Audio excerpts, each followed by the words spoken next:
EMF equation, ये इससे पहले आप लोगों ने शायद पढ़ा है, नहीं पढ़ा है, कुछ जानकारी हमने दिया था, बस एक बार आपको फिर से देखने का प्रयत्न करें।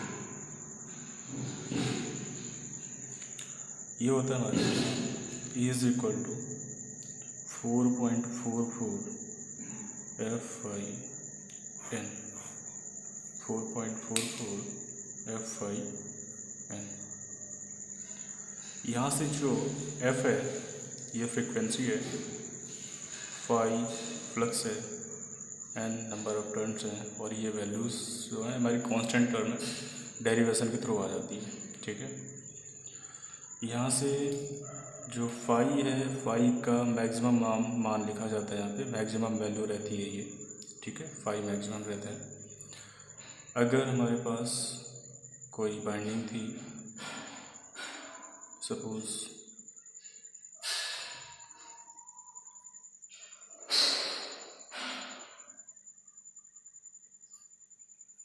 और इस साइड के टर्न्स N1 है, ये N2 है, इधर का वोल्टेज V1 है, इधर का वोल्टेज V2 है, तो और यहाँ पे कोई हमने सप्लाई सोर्स लगा दिया है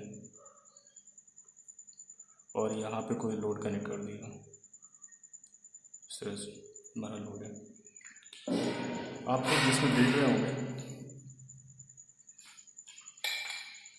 ये देख पा रहे होंगे कि यहाँ से कोई भी इलेक्ट्रिकल कनेक्शन नहीं बनता है, यहाँ से करंट हमारी जाती है और ये वापस रिटर्न कर देती है रिवर्स। तो मतलब कि कंडक्टिवली इसमें किसी तरह का कोई कनेक्शन नहीं है, ये कंडक्टिवली सेपरेट है, मतलब इलेक्ट्रिकली रूप से ये सेपरेट है, ये सर्किट और ये सर्किट दोनों अलग है। ठीक है, बट इंडक्शन के थ्रू ये करंट इधर की करंट इधर आसानी से पहुंच जाती है। इंडक्शन में यहाँ कुछ फ्लक्स बनता है, वो इंटैक्ट करता है इस वाली कॉइल को, इससे ईएमएफ आ जाता है दूसरी वाली सेकेंडरी कॉइल में, ईएमएफ जनरेट होता है, इंड्यूस्ड होता है। ठीक है, तो उस ईएमएफ की वजह से अगर इस दूसरी वाली कॉइल का अगर सर्किट पूरा है तो इसमें करंट I2 फ्लो होने लगती है और इसमें I1 करंट पहले से फ्लो हो रही थी। और इनका जो वेवफॉर्म बनता है वो लगभग सेम ही रहता है, क्योंकि सेम पोलरिटी अगर हमने दी है तो वो भी सेम ही रहेगा। अगर ये इनपुट था तो ये आउटपुट रहता है, ये पॉजिटिव है नेगेटिव है तो पहली साइकिल पॉजिटिव ही रहेगी और नेगेटिव रहता है।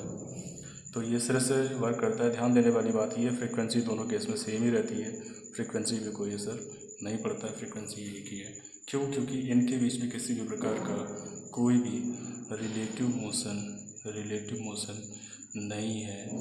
आपको पता होना चाहिए, जानकारी होना चाहिए, ट्रांसफार्मर इज स्टैटिक डिवाइस।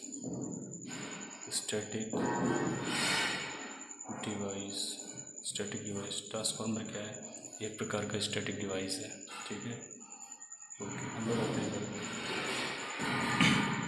अगर माने कि इस पहली वाली कॉइल के थ्रू किसी भी प्रकार से अगर E1 जो ईएमएफ इंड्यूस्ड हुआ है, अगर वो E1 था तो उसका इक्वेशन बनेगा, ईएमएफ इक्वेशन बनेगा E1 बराबर 4.44 F/n।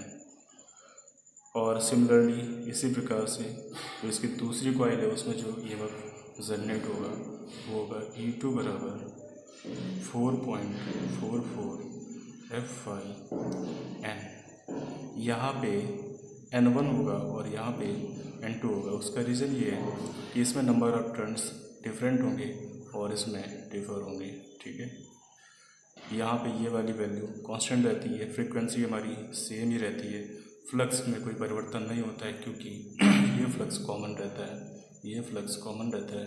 उसका रीज़न ये है कि यहाँ पे अगर कोई कोर थी और उसमें इस तरह से बाइंडिंग अगर लपेट दी जाती है तो ये फ्लक्स जो यहाँ से इस तरह से लिंक करता है, ये फ्लक्स दोनों में कॉमन रहता है। ठीक है, ओके बेटा, बात करते हैं टर्न रेशियो की। अगर यहाँ पे ये पहली इक्वेशन थी और ये दूसरी इक्वेशन, बोथ इक्वेशन का अगर डिवाइडेशन कर दिया जाए तो यहाँ से वैल्यू निकल के आती है E1 बटा E2 बराबर N1/N2। तो ये जो वैल्यू हमारी निकल के आती है, ये जो वैल्यू निकल के आती है वो टर्न रेशियो कहलाती है। मतलब कि N1/N2 का जो रेशियो रहता है ये हमारा टर्न रेशियो कहलाता है। यहाँ से अगर बात की जाए ट्रांसफॉर्मेशन रेशियो की, तो ट्रांसफॉर्मेशन रेशियो इसका जस्ट उल्टा होता है N2/N1, N2/N1। तो इसी तरह से यहाँ से EMF भी चेंज हो जाता है, बोलता है E2/E1। यहाँ से EMF और वोल्टेज सेम ही है, तो ये से बोलते हैं V2/V1। क्यों? क्योंकि अप्लाइड वोल्टेज है और E जो है इसमें EMF इंड्यूस्ड हो रहा था, ठीक है, वो लगभग सिमिलरिटी रहता है।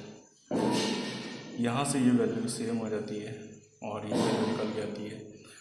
ये वैल्यू तब I के बराबर हो सकती है जब इसको हम लोग यहाँ पे देखते हैं। देखो यहाँ से जो इलेक्ट्रिकल पावर इनपुट से जो इलेक्ट्रिकल पावर मिला था वही electrical output power secondary winding को चला जाता है। कैसे? अगर कोई आइडियल ट्रांसफार्मर है तो इनपुट पावर और आउटपुट पावर सेम हो जाती है।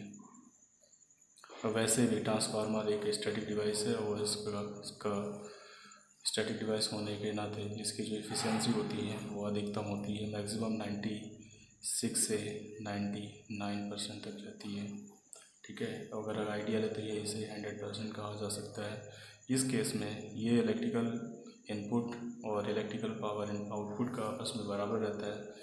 तो वैसे में बताया P बराबर क्या होता है, VI होता है। तो यहाँ से VI इनपुट से और VI आउटपुट से, इसको 1 कह दें, इसको 2 कह दें, तो ये आपस में अगर बराबर हो गए तो ये हो जाएगा V1/V2 बराबर I1/I2। या हम इसे इस तरह से भी कह सकते हैं V2/V1 बराबर I2/V1, ठीक है। इसके बाद अगर यहीं से अगर बात कर ली जाए स्टेप अप ट्रांसफार्मर की, तो यहाँ से स्टेप अप ट्रांसफार्मर की अगर बात कर ली जाए तो बेटा यहाँ पे V2 का मान V1 से ज़्यादा हो जाता है। मतलब कि K का मान जो ट्रांसफॉर्मेशन रेशियो आता है, जहाँ ये ट्रांसफॉर्मेशन रेशियो आया था K का मान is greater than the value of K is greater than 1।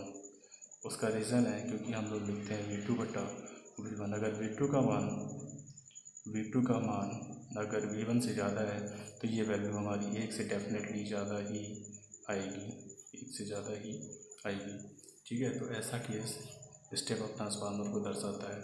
और यहीं से अगर हम देखना चाहें तो स्टेप डाउन ट्रांसफार्मर इस तरह से बन जाता है, स्टेप डाउन ट्रांसफार्मर ये बेटा हमारा इस तरह से बन जाता है कि यहाँ पर V2 का मान V1 से कम हो जाता है, V2 का मान V1 से कम हो जाता है। और उसका रीज़न सिर्फ यही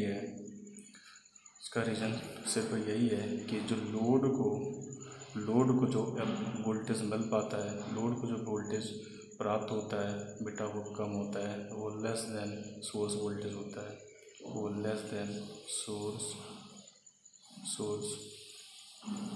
वोल्टेज होता है, ठीक है। तो यहाँ पे K का मान 1 से कम हो जाता है, ठीक। इस बात को भी याद रखना है और इस बात को भी याद रखना है, ये क्वेश्चन आ जाते हैं।